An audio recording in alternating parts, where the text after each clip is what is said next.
gobyerno ni President Bongbong Marcos hindi na matatag, ayon yan kay Vice President Sara Duterte. At ang mga Duterte senators hindi na talaga nahiya sa taong bayan. Lantad na ang loyalty nila kay Sara Duterte.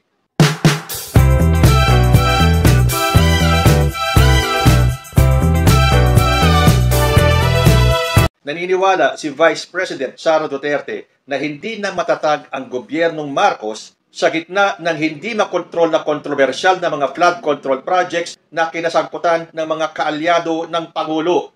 Teka muna, una po sa lahat, ito ay paniniwala lang ni Vice President Sara Duterte na hindi na matatag ang gobyernong Marcos. Dahil daw sa hindi makontrol na kontrobersyal na mga flood control projects na kinasasangkutan ng mga kaalyado ng Pangulo.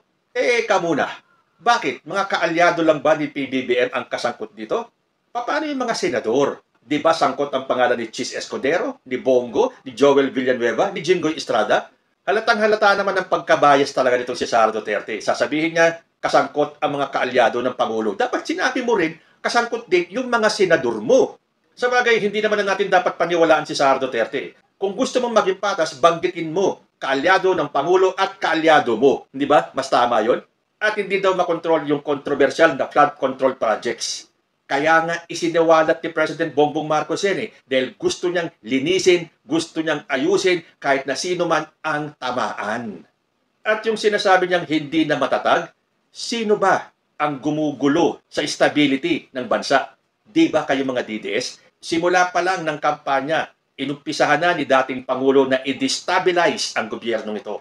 The nerve na sabihin mong hindi na matatag ang gobyernong ito, hindi po kami bulag. Hindi po bulag ang mga Pilipino. Kita-kita namin na ang grupo nyo, ang mga DDS, ang mga Duterte, ang mga nagde-destabilize ng gobyerno ni President Bongbong Marcos. Bakit? Tatanungin pa ba natin kung bakit? Dahil gusto nyong iupo si Sara Duterte. Tulad nga ng sinabi ni PBBM, mahiya naman kayo. The nerve ditong si Sara na magsalita ng ganito. Ayon kay VP Sara, malinaw na inabuso ng mga nasa posisyon ang institusyon dahil ginamit ang pera ng taong bayan para sa personal gain o pansariling kapakanan o ito salamin. Sabihin mo yan ng derechan sa salamin, Sara Duterte. Yung nang abuso sa kanyang posisyon, yung ginamit ang pera ng bayan para sa sariling interes at kapakanan. Again, hindi po nakapikit ang mata ng mga Pilipino. Wala anyang nangyayari ngayon sa bansa dahil sa mga katiwalian at wala rin nakitang proyekto ngayon na nakatulong sa bansa. Bulag talaga itong mga DDS na to. Oy, nako. Palibhasa, biyahe ka ng biyahe kaya hindi mo nakikita ang mga ginagawa ng ating Pangulo. Sa bagay, ano ba ang aasahan natin kay Sara Duterte? Hindi po siya tatanggap na magandang balita na ginagawa ni PBBM. So, tanggap na po namin yan. Ang inggit, pikit. Sinabi pa ni VP Sara na noong dinala ang plataforma ng Unity at Continuity, inaasahan noon na may pagpapatuloy ang mga proyekto tulad ng build projects ng nakarang administrasyong Duterte, subalit ni isa rito ay wala namang itinuloy. Tandaan po ba natin na may naglabas ng datos na sa dinami-dami ng proyekto ni dating Pangulong Rodrigo Duterte, ilan lang po ang naumpisahan at natapos. At syempre, duda si VP Sara na posibleng may kapabayaan si Pangulong Marcos sa mga nangyayari ngayon sa bansa tulad sa national budget dahil ang huling lumalagda ay ang Pangulo pero nakalusot ito na maraming mga blankong items. Yan po, inilalabas na naman nila yung blankong items na yan. Tapos na yan panis na yan ang issue na yan, ipaliwanag na yan. Pero syempre, kailangan nilang paulit-ulitin dahil wala na silang maipakulpang issue kay President Bongbong Marcos. So para sabihin ni Sara Duterte na hindi na matatag ang gobyerno ni President Bongbong Marcos, tanungin mo muna, Sara Duterte, sino ang nagde-destabilize ng gobyerno ni PBBM? Sino ang may hangarin para pabagsakin si President Bongbong Marcos para iupo si Sara Duterte? Hindi ba kayo? Tapos magsasabi kang hindi na matatag? Kung meron man hindi matatag ngayon, yan ang pagsiwalat ni Bongbong Marcos sa anomalya sa flood control projects. Nagawa ba ng tatay mo yan kahit na alam ni Rodrigo Duterte na may katiwalian sa DPWH? Meron ba siyang ginawa? Wala. Sinabi niya lang na may anomalya sa DPWH pero wala siyang ginawa. Bakit? Dahil may mga kaalyado siyang nakinabang?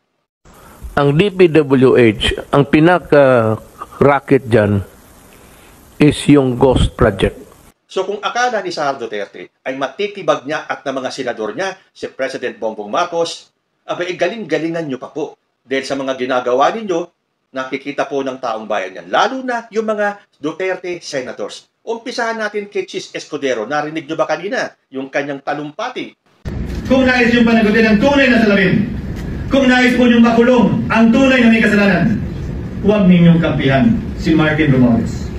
Punitin natin ang script ni Martin Romualdez. At higit sa lahat, huwag magpadala, huwag sabayan, huwag maniwala sa sarswela na nilalako ni Martin Romualdez.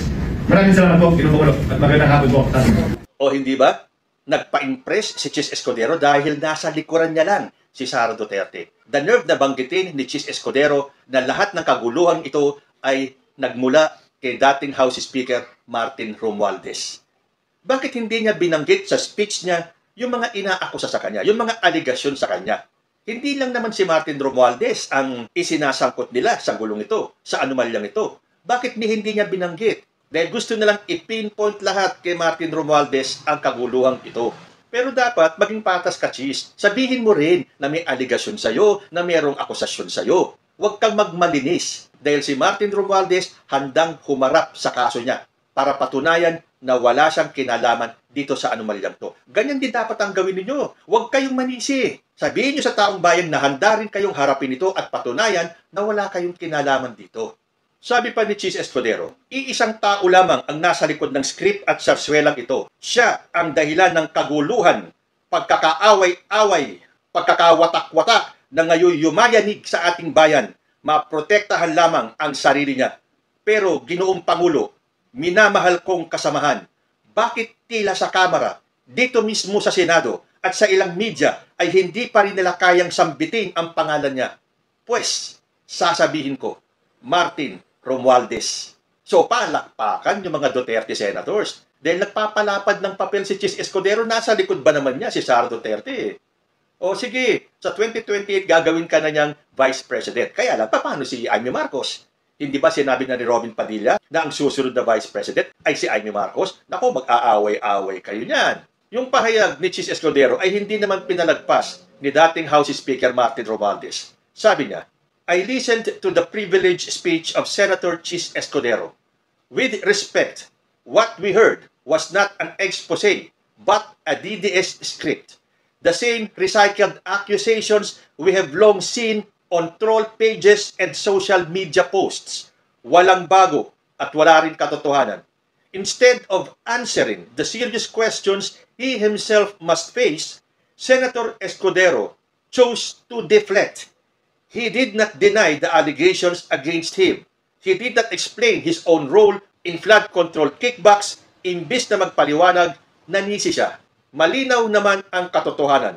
Ang talumpati ni Senator Escudero ay hindi tungkol sa pananagutan, kundi para isulong ang kanyang personal na ambisyon. It was a performance designed to profess loyalty and service to Vice President Sara Duterte and to position himself as her ally for 2028. Ang tunay na pinagsisilbihan ay hindi ang katotohanan, kundi ang sariling interes at plano sa politika. For my part, I will continue to cooperate with every impartial investigation. My record can withstand scrutiny. Wala akong itinatago. As for Senator Escudero, kung tunay na pananagutan ang hanap, sa presinto na siya magpaliwanag. Naku, umiinit ang hidwaang Escudero Romualdez. Matapang si dating House Speaker Martin Romualdez. Ganun din kaya katapang si Chis Escudero pag ito ay napunta na sa ICI? Pero hindi ba nakakahiya itong si Chis Escudero, no? No wonder, tigas na pinaglaban niya na huwag matuloy ang impeachment case ni Sara Duterte. Tandaan ninyo, hindi natutulog ang taong bayan. Well, yung mga taong bayan na gusto ng accountability at gustong malaman ang katotohanan. Actually dito, sa impeachment case na yan, magkakaisa po ang Pilipino. Dahil lahat, as in lahat, gustong malaman ang katotohanan kung nagkasala ba si Sara Duterte or wala siyang kasalanan. And lastly, kitang-kita na naman natin ang mga Duterte senators. To high heavens talaga ang kanilang pagsamba kay Sara Duterte. Ako kinikilabutan sa mga senador na to eh.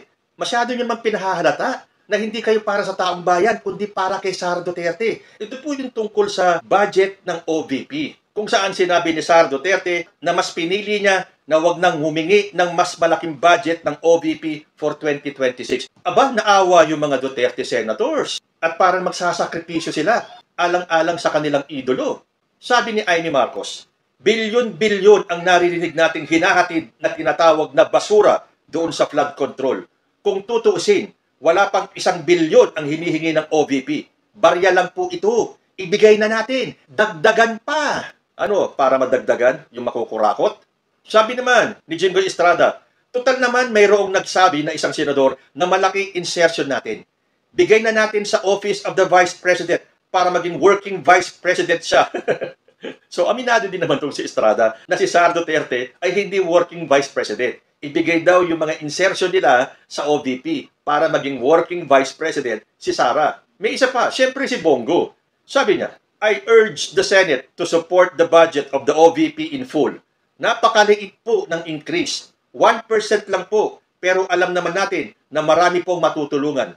Kung pwede lang po, Mr. Chair, kung allowed po ito, bawasan po ang budget ko sa opisina sa Senado. Kahit konti, ilagay na lang po sa OVP. Halata naman ang pagsipsip ng mga senador na to. Tigasan na lang talaga ng muka. Sige lang, kayo-kayo lang naman mga senador yan eh. Dahil ang majority ng taong bayan, kilala na ang mga hilatsyanin yung mga senador kayo. At mas lalong kilala na namin si Sara Duterte. So kung akala ninyo, mapapabagsak nyo si PBBM, siguro dapat mag-meeting-meeting kayo. Dahil hindi kayo magtatagumpay.